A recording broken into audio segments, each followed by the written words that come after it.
Centres juvenils en la metodologia de cases de joventut té una llarga història ja de 30 anys, que són els espais perfectes de participació juvenil, és a dir, un espai per a persones entre 12 i 17 anys que els fan seus, és a dir, mitjançant la participació fan activitats que els agraden amb els seus amics i amigues i és un espai de socialització y de hábitos democráticos. Al principio en mi instituto pues dieron charlas sobre lo que era un centro juvenil y me interesó bastante la idea de probarlo.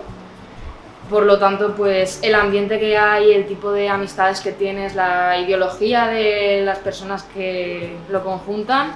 Vaig decidir formar part del grup d'activitats juvenils perquè jo tenia amics així que feien activitats, em van dir que feien cuina i també activitats de corresponsals que organitzaven entrevistes i tal.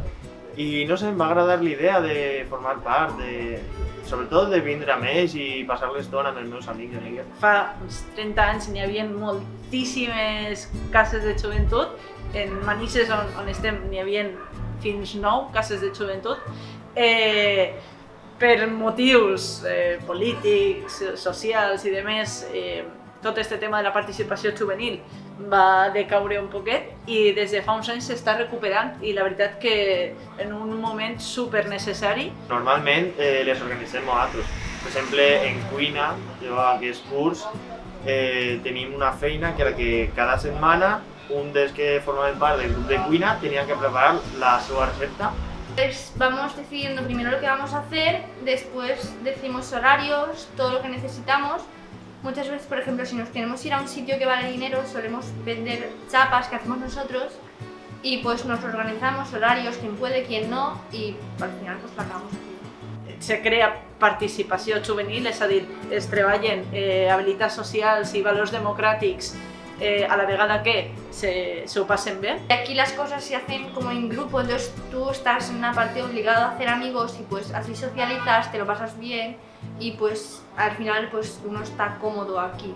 Educación de muchos tipos, tanto como educación sexual, educación adolescente, educación sobre la pubertad, educación sobre los estudios, educación sobre mi psicología. Jo abans de vindre ací hi havia molts aspectes de la meva persona que no coneixia. No sabia que era tan important, millor dit, el conèixer a tu mateix. És assegurar un benestar a nivell de respecte, de rebuig al discurs d'odi, a les bones pràctiques, a la sostenibilitat, a moltíssimes coses i moltíssims valors que fan al seu barri, al seu municipi i són un exemple a seguir en moltes altres persones.